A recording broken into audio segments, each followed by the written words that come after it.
वसीम रिजवी जी, अब आपको वसीम रिजवी तो नहीं बोल सकते, जितेंद्र नारायण त्यागी जी, बहुत स्वागत आपका। आपको जी शुक्रिया। आपको अपना नाम जितेंद्र नारायण त्यागी सुनने की आदत हो गई है, या कोई बुलाता है तो समझ में नहीं आता किसको बुला रहे हैं? मैंने इस्लाम छोड़ा कब है? हमको तो निकाल दिया, उनके चरित्र को उजागर किया। मैं जरा सा इस पर आऊंगा, इस पर अभी आऊंगा। जब ऐसा चरित्र का इंसान जो अहंकार, जितेंद्र जी मैं इस पर आऊंगा, और लेकिन मेरा प्रश्न आपसे ये, आप खुद कह रहे हैं कि आपने इस्लाम छोड़ा नहीं, आपको इस्लाम से निकाल दिया गया। मतलब एक तरीके से जो आप बता रहे हैं उसके हिसाब से धक्के मार के निकाल दिया गया। तो लोग ये क्यों माने कि आपने हिंदू धर्म को अपनाया है? आपने तो इस्लाम छोड़ा नहीं, आपको किसी ने धक्के मार के निकाल दिया, तो आपको जो जगह मिली आप वहां आ गए। आप हिंदू तो हुए नहीं, आप तो मजबूरी में हिंदू बने। इसका मतलब क्या इस्लाम को आप धर्म समझते हैं? हम तो एक आतंकी गुट का पार्ट थे, उस गुट ने हमको बाहर कर दिया क्योंकि हमने उस आतंकी गुट की असलियत। अरे भाई, आतंकी गुट में आप थे ना, आपने तो नहीं छोड़ा ना आतंकी गुट।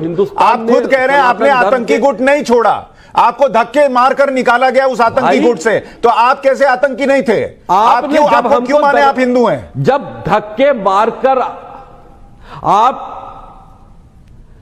आप क्यों नहीं मानेंगे? क्योंकि मैंने रीति रिवाज के साथ में हिंदू धर्म अब मैंने अपनाया है। अरे अपनाया क्या है? आपने मुझको अपनाया क्या है? आप तो खुद कह रहे हैं कि मैंने इस्लाम छोड़ा नहीं। आप छोड़कर आते, अगर ये धर्म इतना अच्छा है और अगर आपको ये पसंद था और आपको लगता है इस्लाम जो है वो आतंकवादियों का गुट है। एक minute sir, let me complete. अगर इस्लाम में आतंकवादियों का गुट है, धर्म नहीं है, तो आप उसको छोड़कर आए होते। आप तो आज भी कह रहे हैं कि मैंने छोड़ा नहीं, मुझे निकाल दिया इसलिए मैं यहां आ गया। तो आप यहां को स्वीकार थोड़ी कर रहे हैं, आपकी मजबूरी है हिंदू बनना।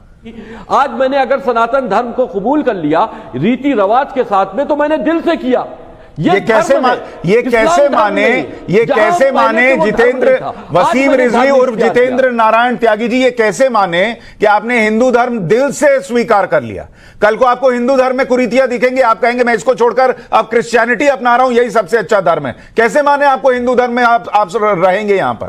मैं बस ये समझना चाह रहा हूं कि आप दिल से हिंदू बने हैं या फिर आप जो है कोई और ऑप्शन नहीं था इसलिए आप हिंदू बन गए। इसलिए मैं ये पूछ रहा हूं कि अगर आपको हिंदू धर्म की इतनी अच्छाइयां दिखती थी तो आपने हिंदू धर्म पहले क्यों नहीं कबूला? शंका नहीं करनी चाहिए। गंध ले ली और इस धर्म को इतना आप पसंद करते हैं, इसमें आने के पहले आपने कुछ होमवर्क किया? हनुमान चालीसा आती है आपको?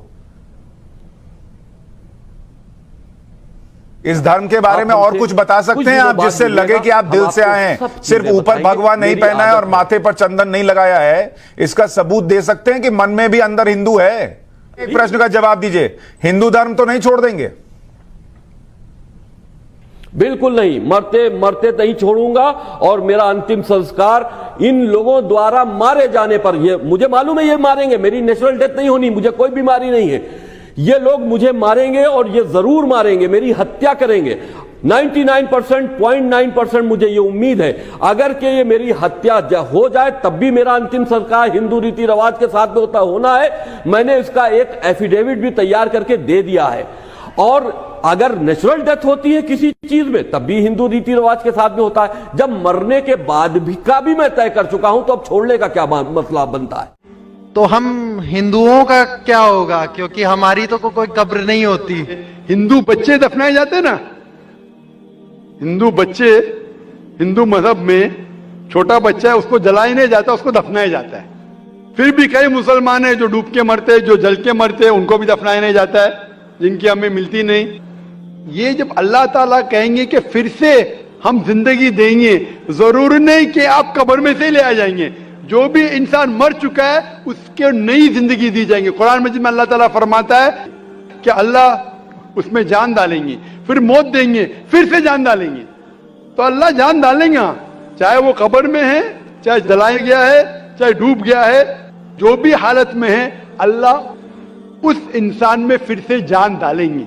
और अल्लाह ताला को जान डालना बहुत आसान है, चाहे आप दफनाए गए हैं या चाहे जला दिए गए। अल्लाह ताला फरमाते जब गैर मुस्लिम के एतराज करते अल्लाह से और अल्लाह से पूछते हैं कि जब आप दफनाए जाएंगे और क़यामत के रोज जब इंसान उठाए जाएंगे तो अल्लाह ताला उनको हड्डियां को कैसे जोड़ेगा?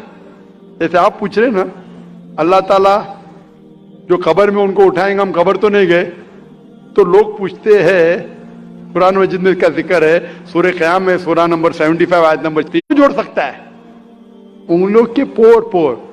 आप सोचते हो अल्लाह ताला क्यों कहता है क्या उंगलियों के पोर को जोड़ सकता है? आज की साइंस ये कहती है, सर फ्रांसिस गोल्टिन एक साइंटिस्ट है जो सन 1880 में एक डिस्कवरी किए कि फिंगरप्रिंटिंग मेथड के दो इंसान करोड़ों लोगों में भी उनके फिंगरप्रिंट यकसा नहीं हो सकते। तो अल्लाह ताला फरमाते हड्डियों को तो छोड़ो, मैं आपके उंगलियों के पोर को इकट्ठा कर सकता हूं और हूबहू वैसे पैदा कर सकता हूं। तो अल्लाह के लिए फिर से जान डालना बहुत आसान है, चाहे वो इंसान दफनाया गया है या जलाया दिया गया है या डूब के मरा है। अल्लाह को फिर से जान डालने में, चाहे वो मुसलमान मरा या हिंदू मरा या ईसाई मरा, अल्लाह को जान डालने में बहुत आसान है, कुन फयकुन। और फिर से हमें नई जिंदगी दी जाएंगी और फिर हिसाब किताब किया जाएगा। और हिसाब किताब में अगर आप अल्लाह के अहकामात पे अमल किए तो इंशाअल्लाह आप जन्नत में जाएंगे, इस दुनिया के इम्तिहान में सफलता पाएंगे। लेकिन अगर उनके अहकामात पे आपने नहीं चले, उनके मुताबिक नई जिंदगी बसर करे, तो आप इस जिंदगी में सफलता नहीं पाएंगे। सर एक्चुअली ये रिलीजन होना ही नहीं चाहिए मेरे ख्याल से। तो यहाँ तो बहुत सारा वॉर होता है, आपने बोला ब्रदरहुड होता है, तो एक्चुअली ये रिलीजन नहीं रहेगा तो ये ब्रदरहुड डेफिनेटली नहीं रहेगा, ह्यूमैनिटी रहेगा, नहीं तो वॉर भी नहीं रहेगा। तो रिलीजन होना ही नहीं चाहिए कॉन्सेप्ट। रिलीजन क्यों होता है, क्या आप हेल्प करेंगे उसके लिए? भाई साहब का सवाल है कि रिलीजन होना ही नहीं चाहिए, ये मजहब होना ही नहीं चाहिए। ये मजहब की वजह से वॉर होता है, झगड़ा होता है। आप कहते भाईचारा बढ़ता है, वॉर होता है। सिर्फ ह्यूमैनिटी होना चाहिए। भाई साहब नाम के माइक बैक्सन जॉर्ज। कौन से माइक्रोफोन पे हाथ ऊपर करेंगे? जॉर्ज बोलिए सर। पीछे वाले माइक्रोफोन।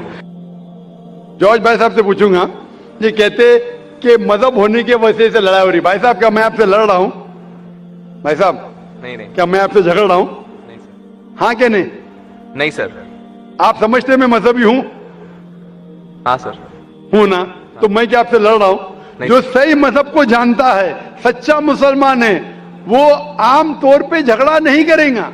क्योंकि कुरान मजीद की आयत है, सूरह माइदा की सूरह नंबर 5 आयत नंबर 32 में लिखा है कि अगर कोई भी मुसलमान, चाहे मुस्लिम हो या गैर मुस्लिम हो, अगर किसी का कत्ल करता है, चाहे मुस्लिम या गैर मुस्लिम का, बिना कोई वजह के, कत्ल के बदले कत्ल, या अगर उसने इस जमीन पे if he has caused corruption in the land, इन दो वजह के अलावा अगर कोई इंसान दूसरे इंसान का कत्ल करता है, गोया के ऐसे है कि सारे इंसानियत का कत्ल कर रहा है।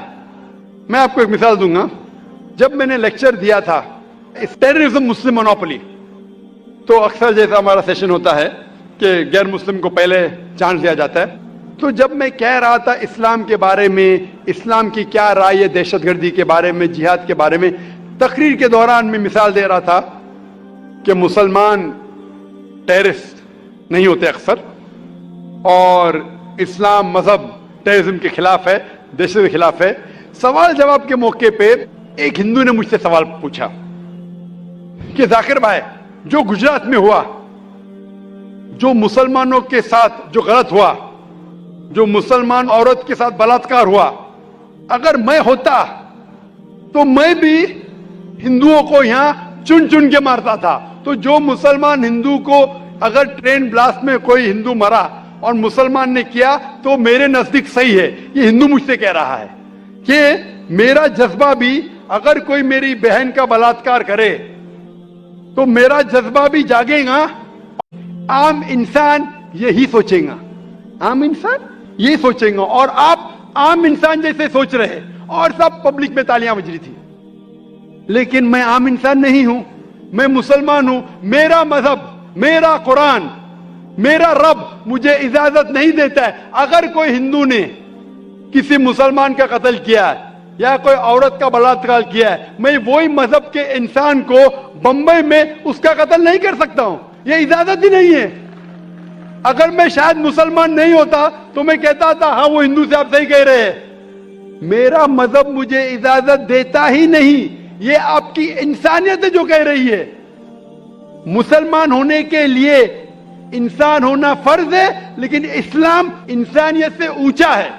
क्योंकि मैं मुस्लिम हूं, कितना भी जज्बा मुझ में होगा, लेकिन मैं मेरे रब, मेरे खालिक, मेरे अल्लाह सुब्हाना व तआला के हुक्म के खिलाफ नहीं जा सकता हूं। जो शख्स ने कोई मुस्लिम औरत का बलात्कार किया उसको पकड़ो और उसको पुलिस के हवाले करो, पकड़ के सजा दो, लेकिन दूसरे इंसान को वही मजहब के अगर मैं कत्ल करूंगा, ये बिल्कुल इस्लाम के खिलाफ है।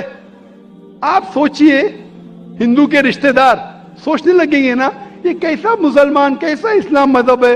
मैं मेरे भाई ने क्या गलती किया था कि उसका कत्ल हुआ? मजहब नहीं सिखाता आपस में बैर रखना।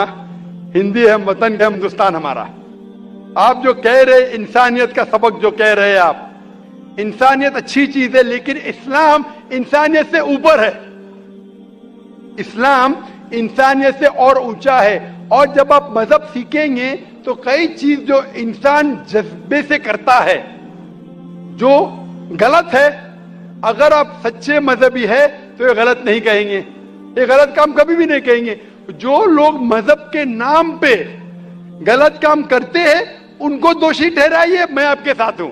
लेकिन कहना कि मजहब के वजह से ये दंगे फसाद होते हैं और जंग होती है, बिल्कुल गलत।